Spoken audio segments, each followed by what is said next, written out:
मैं सुरेश चौधरी आप सभी का my YouTube channel Suresh physics point में हार्दिक स्वागत करता हूं। कैसे हो दोस्तों? डियर स्टूडेंट्स, उम्मीद करता हूं आप लोग पढ़ रहे होंगे, अच्छे होंगे, खुश होंगे, खुशहाल होंगे और बिल्कुल स्वस्थ होंगे। तो ये हमारा चैप्टर नंबर 1 का 10वां वीडियो है और इस वीडियो के अंतर्गत हम बात करने जा रहे हैं 2 एग्जाम्पल्स की। अपने पास में एग्जाम्पल नंबर 1.11, 1.12 काफी अच्छे एग्जाम्पल्स हैं, ध्यान से समझने का प्रयास करना। तो चलते हैं अपने एग्जाम्पल्स की ओर। सबसे पहले 1.11 एग्जाम्पल्स है, वो ये बोलता है कि 4 समान आवेश, कितने आवेश? 4 समान आवेश, प्रत्येक का मान कितना है? 2 माइक्रो कूलम। माइक्रो का मतलब कितना होता है? 10⁻⁻⁶ कूलम का x पर स्थित है।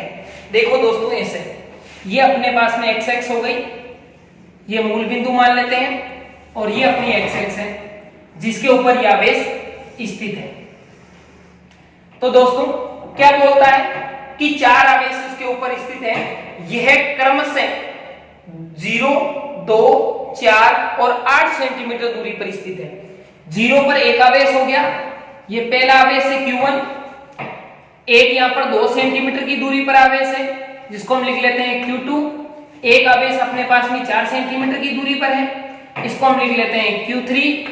और चौथा आवेश अपने पास में है वो है Q4। ये 4 आवेश स्थित है। ये यहां से कितनी दूरी पर है? 2 सेंटीमीटर दूरी पर। ये कितनी दूरी पर है? 4 सेंटीमीटर की दूरी पर। ये कितनी दूरी पर हो गया?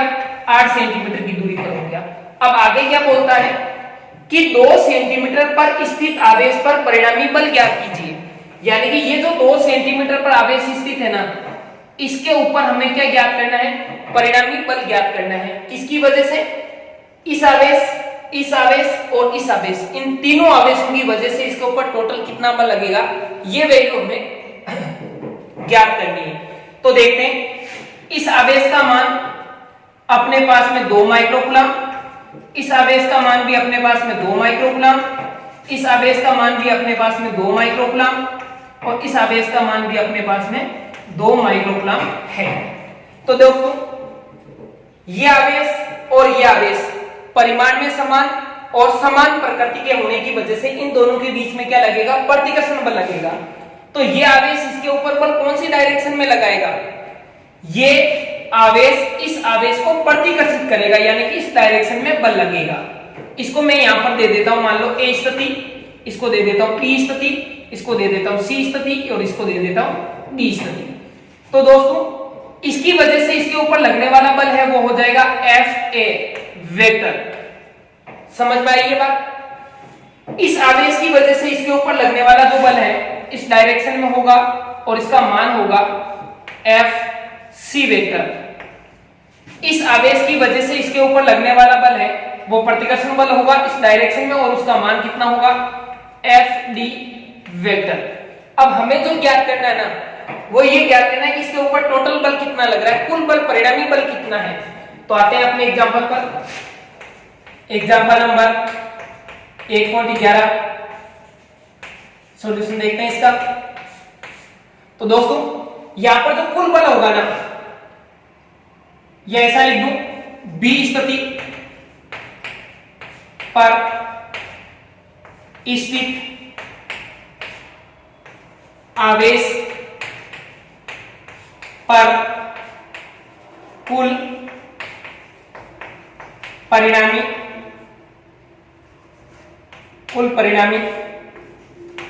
बल, तो कुल परिणामी बल होगा वो F वेक्टर। F वेक्टर बराबर इसकी वजह से इसके ऊपर लगने वाला F A वेक्टर प्लस इसकी वजह से इस पर लगने वाला F B वेक्टर प्लस इसकी वजह से इस पर लगने वाला F D वेक्टर। ये अपने पास में बल हो गए। मैं सभी के मान लिख लेता हूं एक बार। तो यहां पर दोस्तों देखो, इस आवेश की वजह से इसके ऊपर लगने वाला बल F A वेक्टर है। तो दोनों आवेश यहां पर क्या है? Q1 और Q1 Q2 है। जबकि दोनों आवेशों का परिणाम क्या है, सेम है। तो मैं यहां पर सीधा लिख देता हूं कि Q1 Q2 बटा दोनों के बीच की दूरी में एक बार R स्क्वायर ले लेता हूं और यहां पर इनका मान लिख देता हूं, टोटल कितना होगा वो, यानी कि 9 × 10 की घात 9। यहां पर मैं सदिश लिखा हूं तो यहां पर इसकी डायरेक्शन भी लिख देता हूं। कौन सी डायरेक्शन में, आई कैप में, क्योंकि ये बल किधर लग रहा है, इस डायरेक्शन में लग रहा है, इसलिए इसकी दिशा कौन सी होगी, एक्स एक्स पॉजिटिव डायरेक्शन है। तो आई कैप बराबर मान क्या होगा इसका, 9 × 10 की घात 9 इंटू यहां पर कितना है 2 माइक्रोकूलम और 2 माइक्रोकूलम, यानी कि कितना हो जाएगा टोटल 2 × 10 की घात -6। ये तो 2 माइक्रोकूलम हो गया और दोनों का मान सेम है इसलिए स्क्वायर लगा देता हूं। बटा में क्या हो जाएगा, यहां पर दोनों के बीच की दूरी कितनी है, 2 सेंटीमीटर है। दोस्तों आपको पता होगा न्यूमेरिकल करते समय हमें जितने भी मात्रक है वो एमकेएस या एसआई पद्धति में लेने होते हैं। तो यहाँ पर अपने पास में सेंटीमीटर में है तो इसको मीटर में कन्वर्ट करना पड़ेगा। और सेंटी का मतलब मैंने आपको पिछले वीडियो में क्या बताया था, 10 की घात -2 और इसकी कितनी हो जाएगी स्क्वायर। ये अपने पास में वैल्यू आ गई और यहाँ पर क्या आ जाएगा, आई कैप आ जाएगा। समझ में आया इतना, बढ़ते हैं आगे। ये तो अपने पास में वैल्यू है वो एफ ए की है, चलो लिख लेता हूं। फिर मैं एफ बी की वैल्यू क्या लिखता हूं, यहां से एफ बी वेक्टर बराबर के Q3 और Q2 बटा दूरी यहां पर जो भी है इसके लिए 1 2 कर देता हूं, इसके लिए हो जाएगी 2 3 या 3 2 और यहां पर आ जाएगा माइनस आई कैप, क्योंकि विपरीत दिशा में लग रहा है। इस आवेश की वजह से इस पर लगने वाला बल इस डायरेक्शन में होगा, तो विपरीत डायरेक्शन में होने की वजह से यहाँ पर क्या आएगा, माइनस आई कैप। दोनों के बीच की दूरी कितनी है, यहाँ पर 2 आवेश है और यहाँ पर 3 आवेश है, तो R23 और यहाँ पर दोनों आवेशों का मान मैंने लिख दिया। अब यहाँ से बढ़ते हैं आगे, 9 × 10 की घात 9 इंटू, और दोनों आवेशों की वैल्यू सेम है तो सेम वही तरीका, 2 × 10 की घात -6 और इसकी क्या हो जाएगी होल स्क्वायर। दोनों के बीच की दूरी है वो भी कितनी है 2 सेंटीमीटर, तो 2 × 10 की घात -2 और इसकी क्या हो जाएगी होल स्क्वायर। क्यों, क्योंकि सेंटी का मतलब होता है 10 की घात -2 और यहाँ पर डायरेक्शन है वो आ जाएगी माइनस आई के। अब देखो दोस्तों, इसी प्रकार ये सी वाला बल है, सॉरी, और ये यहाँ पर जो बल होगा वो हो जाएगा एफ डी। तो एफ डी की वैल्यू क्या होगी, के Q4 Q2 और यहाँ पर दूरी कितनी हो जाएगी 2 4 और यहाँ पर कौन सी डायरेक्शन में लग रहा है, इसकी वजह से बल इस डायरेक्शन में, इसलिए माइनस आई के। और यहाँ पर दोनों की जो वैल्यू होगी 9 × 10 की घात 9 और यहाँ पर दोनों आवेश समान है 2 माइक्रोकूलम, तो 2 × 10 की घात -6 और होल स्क्वायर बटा दोनों के बीच की दूरी कितनी है, यहाँ पर इस आवेश और इस आवेश के बीच की दूरी देखो, यहाँ पर दोनों के बीच में 2 सेंटीमीटर, या दोनों के बीच में 2 सेंटीमीटर, इन दोनों के बीच की दूरी है, इसके बीच की दूरी वो होगी 6 सेंटीमीटर। तो यहाँ पर आ जाएगा 6 × सेंटी का मतलब 10 की घात -2 और होल स्क्वायर। यहाँ पर अपने पास में होगा माइनस आई के। ये अपने पास में तीनों बलों के मान हैं जिनको उठा करके किस में लिखना है, इसके अंदर पुटअप करना है। तो कर देते हैं एक बार यहाँ पर, चलो यहाँ नीचे लिख देता हूँ एक लाइन, F बराबर यहाँ पर अपने पास में आ जाएगा 9 × 10 की घात 9, यहाँ पर अपने पास में आ जाएगा इंटू 2 × 10 की घात -6 की होल स्क्वायर बटा में ये पहले वाली जो दूरी है वो लिख दो, 2 × 10 की घात -2 की होल स्क्वायर, यहाँ पर आ जाएगा आई के प्लस यहाँ पर जब हम सी वाली वैल्यू लिखेंगे, यहाँ पर सी वाला मान जब हम लिखेंगे तो अपने पास में आएगा 9 × 10 की घात 9 इंटू यहाँ पर अपने पास में आएगा 2 × 10 की घात -6 की होल स्क्वायर बटा यहाँ पर अपने पास में जो दूरी है वो होगी 2 × 10 की घात -2 और इसकी होल स्क्वायर और यहाँ पर आएगा माइनस की आई के। अब ऐसे आगे बढ़ते हैं, तो जो तीसरा पद होगा ये वाला एफ डी, इसकी जगह लिखेंगे वैल्यू उठा करके, तो ये अपने पास में होगा 9 × 10 की घात 9 इंटू यहाँ पर आएगा 2 × 10 की घात -6 और होल स्क्वायर और यहाँ पर अपने पास में जो इनके बीच की दूरी है वो 6 सेंटीमीटर है, तो 6 × 10 की घात -2 6 इंटू 10 की घात माइनस के 2 और इसकी आ जाएगी होल स्क्वायर। और यहां पर हम लिख सकते हैं माइनस आई के। यहां तक चीज समझ में आई दोस्तों अच्छे से? वापस देखो एक बार, इसकी वजह से इस पर बल Fa, इसकी वजह से इस पर बल Fc, इसकी वजह से इस पर बल Ft। योग क्या होगा, तीनों का मैंने जोड़ में लिख लिया। अब यहाँ पर मैं तीनों का अलग अलग मान लिख लेता हूं और यही जो मान आया है वो मान उठा करके मैं वापस इसमें पुटअप कर देता हूं। जब मैं इसमें वापस पुटअप करता हूं तो अपने पास में क्या क्या वैल्यू आ रही है देखो दोस्तों। यहां से जो चीजें कॉमन आ रही है उनको तो मैं क्या ले लेता हूं कॉमन, या फिर एक काम कर लेते हैं जो सबसे इजी काम होगा, ये पद और ये पद, ये दोनों पद है वो परिमाण में क्या है समान है, पर डायरेक्शन में एक दूसरे की क्या है अपोजिट। क्यों? क्योंकि यहां पर आ रहा है आई कैप और यहां पर आ रहा है माइनस आई कैप। तो ये माइनस आई कैप वाला जब माइनस आगे आएगा तो ये पद तो पूरा बनेगा प्लस का और ये पद बने पूरेगा माइनस का। तो इस वजह से दोनों पद क्या हो जाएंगे कैंसिल हो जाएंगे। एक ही पद अपने पास में बचेगा और वो कौन सा बचेगा उसी को हम लिख लेते हैं। यहाँ पर दोनों कैंसिल होने के बाद में जो पद बचेगा वो लिख रहा हूं मैं यहाँ पर एफ वेक्टर बराबर यहां से अपने पास में आ जाएगा माइनस, तो मैं आगे लिख देता हूं जो यहां पर माइनस आ रहा है आई कैप वाला, यहां पर आ जाएगा 9 इंटू 10 की घात 9 इंटू यहां पर बन जाएगा इसका 4 इंटू 10 की घात माइनस के 12 बटा नीचे वाली राशि देखें तो 6 का बन जाएगा 36 और यहां पर अपने पास में होगा 10 की घात माइनस 2 का 10 की घात माइनस के 4। तो सबसे पहले कैलकुलेशन करने के लिए हम घातों का काम करेंगे। तो यहां पर घातें क्या बनेगी दोस्तों देखो, एफ वेक्टर बराबर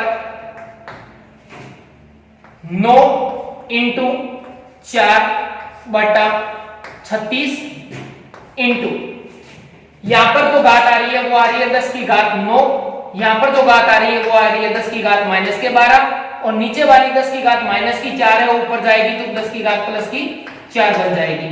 तो यहां पर देखो 9 चौक 36 और बटा में 36, इसकी वैल्यू तो क्या हो गई 1। बात करेंगे हम केवल घातांक की और यहां पर जो अपने पास में वैल्यू बच रही है वो माइनस आई कैप ऐसा कह सकते हैं। तो यहां से इनकी जो घातांक बची है उसको देखना है ध्यान से। ये हो गई अपने पास में 9 और 4 कितनी हो गई 13।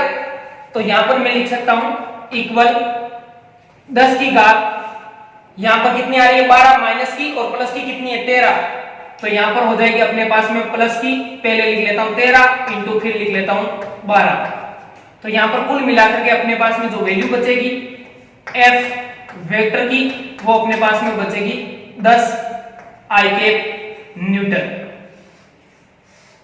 ये अपने पास में लिख सकते हैं। तो इस प्रकार उम्मीद करता हूं पूरा टॉपिक अच्छे से आपने समझा होगा। एक बार स्क्रीनशॉट लो फिर बढ़ते हैं आगे।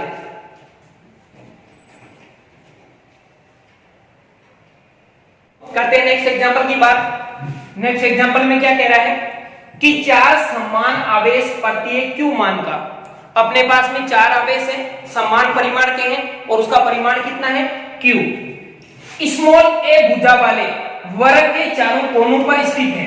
कहां पर स्थित है, एक वर्ग बनता है और उस वर्ग के चारों कोनों पर q आवेश स्थित है और वो जो वर्ग होगा उसकी भुजा कितनी होगी स्मॉल a, कोनों पर स्थित है। प्रत्येक आवेश पर शेष आवेशों के कारण परिणामी बल ज्ञात कीजिए। यानी कि अपने पास में क्वेश्चन जो कह रहा है वो ये कह रहा है कि यहां पर एक आवेश है, यहां पर एक आवेश, यहां पर एक आवेश और यहां पर एक आवेश, कुल मिलाकर के यहां पर क्या बनता है एक वर्ग का निर्माण होता है। इस वर्ग में क्या कहता है कि चारों कोनों पर 4 आवेश स्थित है जिनके मान कितना है q है।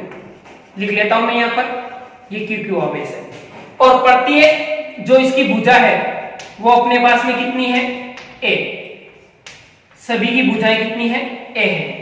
अब ये हमें पूछ रहा है कि प्रत्येक आवेश पर अन्य 3 आवेशों की वजह से टोटल कितना फोर्स लगेगा, कितना बल लगेगा। तो इस चीज को समझने के लिए क्या करते हैं, सबसे पहले ये मानते हैं कि इसके द्वारा इस पर लगने वाला बल इस डायरेक्शन में होगा। इसकी स्थिति दे देता हूं a, b, ये हो जाएगी c और ये स्थिति हो जाएगी अपने पास में d। तो जो इस b पर आवेश स्थित है ना उसकी वैल्यू होगी वो होगी fb वेक्टर और इस डायरेक्शन में वो वैल्यू होगी। क्यों? क्योंकि समान परिमाण के हैं, प्रतिकर्षण बल लगेगा दोनों के बीच में, प्रतिकर्षण बल की ये दूर की ओर जाएगा। इस आवेश की वजह से इसके ऊपर लगने वाला बल है वो इस डायरेक्शन में होगा और उसका मान होगा Fb वेक्टर। इस आवेश की वजह से इसके ऊपर लगने वाला बल है वो इस डायरेक्शन में होगा और उसकी वैल्यू कितनी होगी Fa वेक्टर। ये चीज समझ में आई दोस्तों अच्छे से? यानी कि हमने क्या किया, एक वर्ग लिया, उस वर्ग के चारों कोनों पर 4 स्मॉल क्यू आवेश है। अन्य 3 की वजह से किसी एक आवेश पर हमें बल देखना था, तो इसकी वजह से इस डायरेक्शन में Fb, इसकी वजह से इस डायरेक्शन में Fd, इसकी वजह से इस डायरेक्शन में Fa। तीनों बलों को हमने दर्शा दिया। तो टोटल इसके ऊपर लगने वाला जो बल है ना, वो इन तीनों बलों का क्या होगा, सदिश योग होगा। यानी कि हम इनको निकालेंगे कि तीनों बलों को कैसे जोड़ करके हम इस पर परिणामी बल निकाल सकते हैं। सबसे पहले मैं बात करता हूं इन तीनों बलों की वैल्यू लिख लेता हूं यहां पर। तो यहां पर सबसे पहले देखते हैं Fa एग्जांपल नंबर 1.12 और सबसे पहले Fa वेक्टर की जो मान होगा या वैल्यू होगी, चलो Fa लिख लेता हूं। यहां पर जो मान होगा वो अपने पास में होगा कि दोनों ही आवेश कितने हैं, यहां पर भी Q और यहां पर भी Q, तो यहां पर हो जाएगा Q² बटा दोनों के बीच की दूरी की बात करें तो यहां पर दूरी थोड़ी सी आपको निकालनी होगी। क्यों? क्योंकि ये भुजा A है और ये भुजा A है।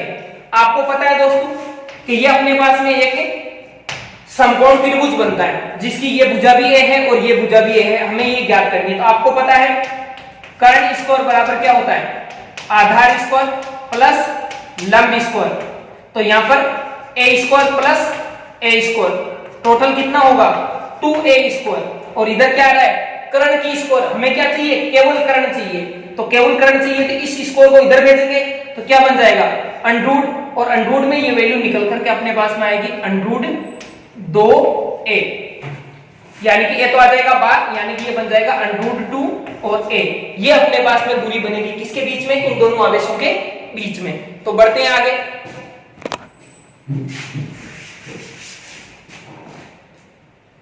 तो यहां पर अपने पास में दूरी होगी वो होगी 2 अंडरूट 2A और इसकी स्क्वायर। इसी प्रकार हम यहां पर लिख सकते हैं Fb, और Fb बल की वैल्यू है Q²।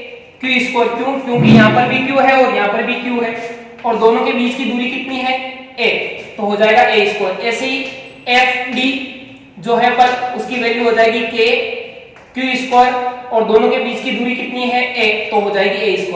ये तो हो गई अपने पास में इन तीनों बलों की बात। अब हमें यहाँ पर परिणामी बल निकालना है। तो दोस्तों आपको पता है, हम यहाँ पर देखते हैं कि चित्रानुसार बल Fb तथा Fd का परिणामी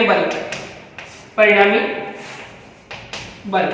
तो दोस्तों आपको पता है कि परिणामी बल निकालने का सूत्र क्या होता है, F बराबर अंडरूट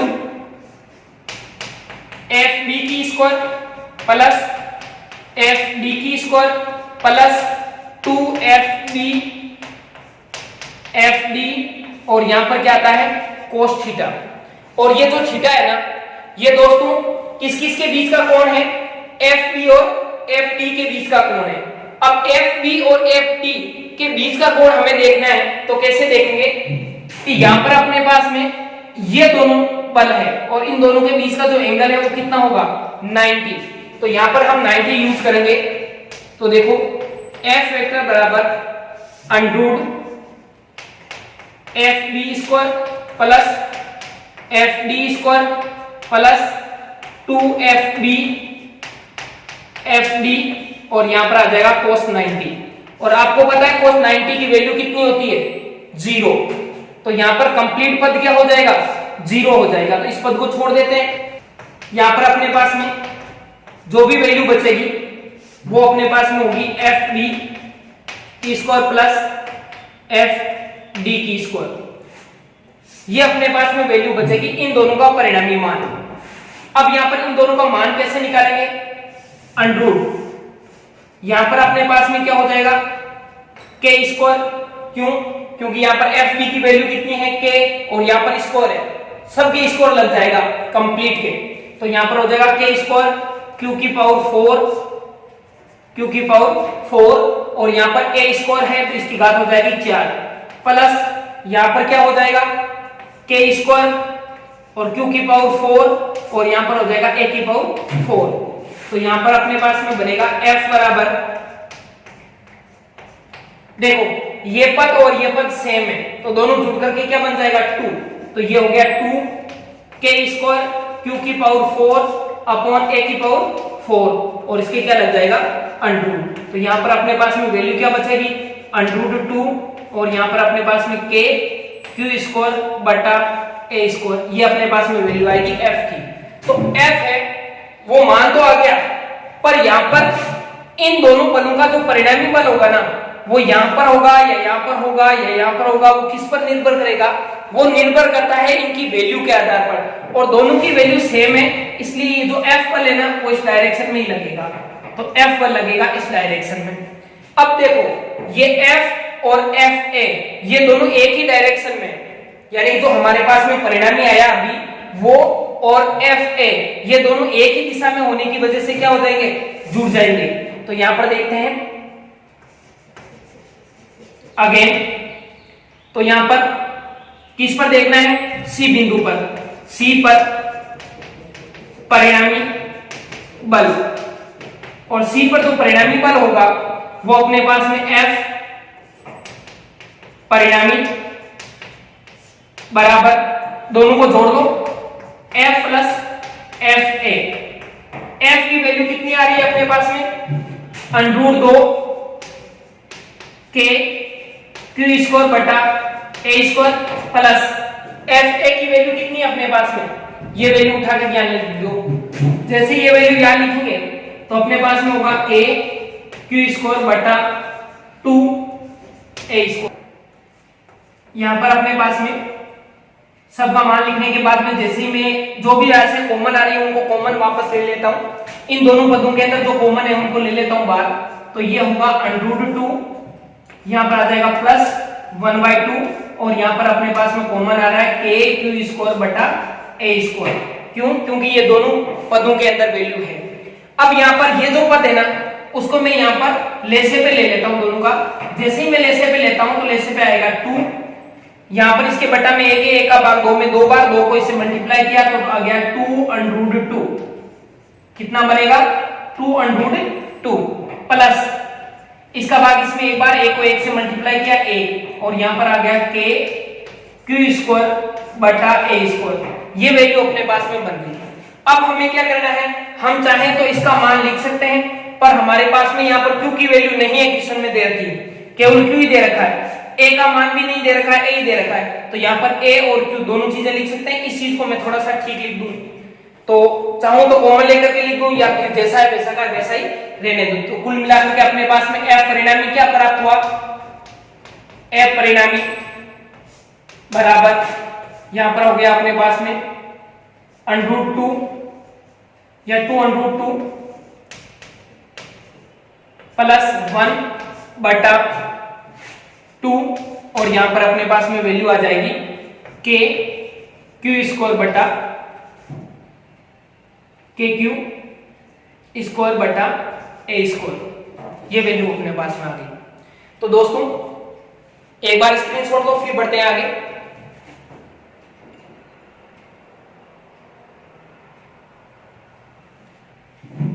तो दोस्तों उम्मीद करता हूं आपके न्यूमेरिकल एग्जांपल समझ में आ रहे होंगे। यदि कोई प्रॉब्लम या दिक्कत आती है तो आप मेरे को अवगत करवाओ, और जहां पर भी आपको दिक्कत महसूस होती है, प्रॉब्लम महसूस होती है, आप वीडियो को रिवाइज करो एक बार और अच्छे से समझने का प्रयास करो। मैं आपकी हेल्प करने के लिए तैयार हूं। आप मेरे को अवगत करवा दो कि सर यहाँ पर इस जगह हमारे प्रॉब्लम या समस्या आ रही है या ये चीज नहीं समझ में आ रही है। तो आज के लिए बस इतना ही। थैंक यू, जय हिंद।